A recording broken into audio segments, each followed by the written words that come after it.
भारत में एआई की gold rush मानो शुरू हो चुकी है और इस दौड़ में एक कंपनी है जो सबसे आगे खड़े होकर सबको फावड़े और कुदाल बेच रही है।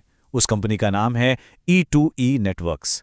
तो आज हम यही देखने वाले हैं कि ये कंपनी देश की इस टेक्नोलॉजी क्रांति को आखिर कैसे पावर दे रही है। आज हम E2E की पूरी कहानी को इन 5 हिस्सों में समझने की कोशिश करेंगे। सबसे पहले देखेंगे कि भारत का एआई बूम आखिर कितना बड़ा है।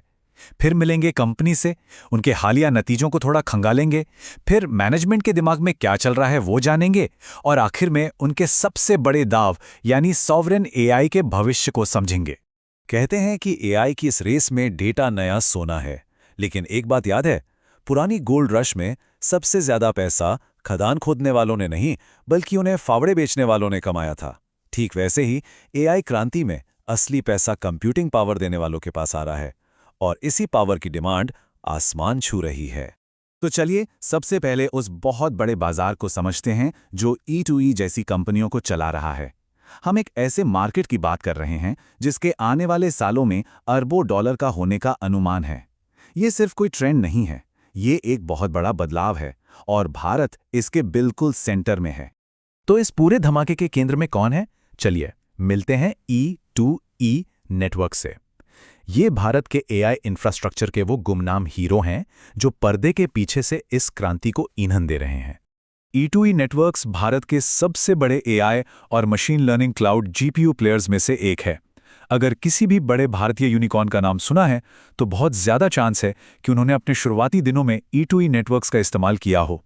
एक तरह से ये भारत के स्टार्टअप इकोसिस्टम की रीढ़ की हड्डी हैं।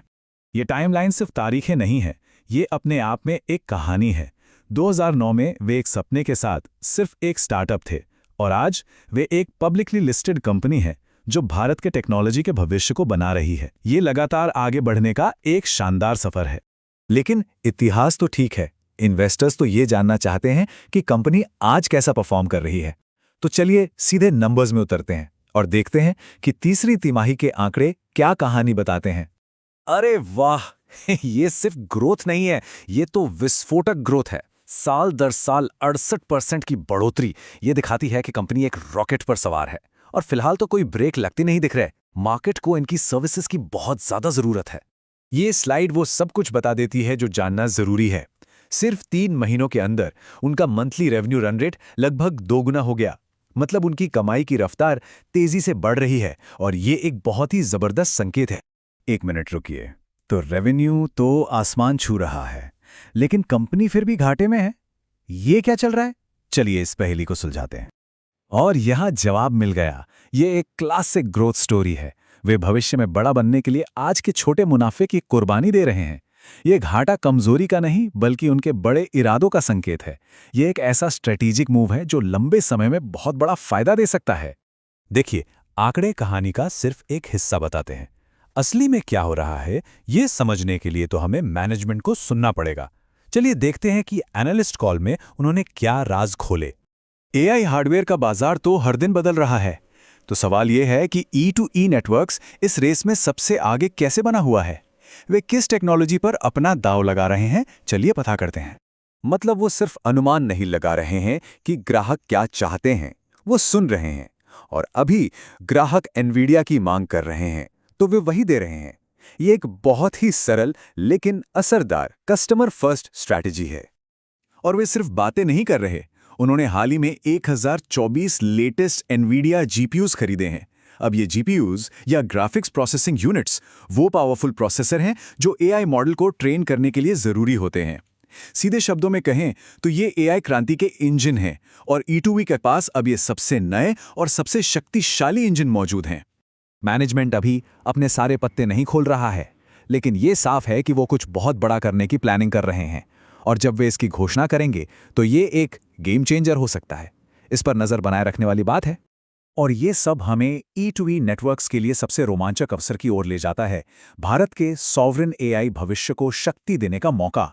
ये उनका असली मास्टर स्ट्रोक साबित हो सकता है। सॉवरेन एआई का सीधा सा मतलब है कि एक देश अपने एआई इंफ्रास्ट्रक्चर और डेटा को खुद कंट्रोल करता है। ये सिर्फ टेक्नोलॉजी का मामला नहीं है, ये राष्ट्रीय सुरक्षा और आर्थिक स्वतंत्रता का भी मामला है। मतलब भारत का डेटा भारत में भारतीयों के लिए। ये सिर्फ एक टेक्निकल स्ट्रैटेजी नहीं है, ये एक तरह का राष्ट्रीय मिशन है। E2E नेटवर्क्स एक ऐसा भविष्य बना रहा है जहां भारत अपनी टेक्नोलॉजी की किस्मत को खुद कंट्रोल करता है, जहां हमारा संवेदनशील डेटा किसी दूसरे देश के कानूनों के अधीन नहीं है।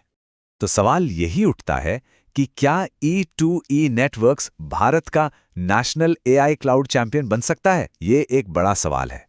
लेकिन एक बात तो पक्की है, ये एक ऐसी कंपनी है जिस पे नजर रखनी चाहिए। भारत की AI गोल्ड रश अभी तो बस शुरू हुई है और E2E नेटवर्क्स के पास फावड़े बिल्कुल तैयार हैं।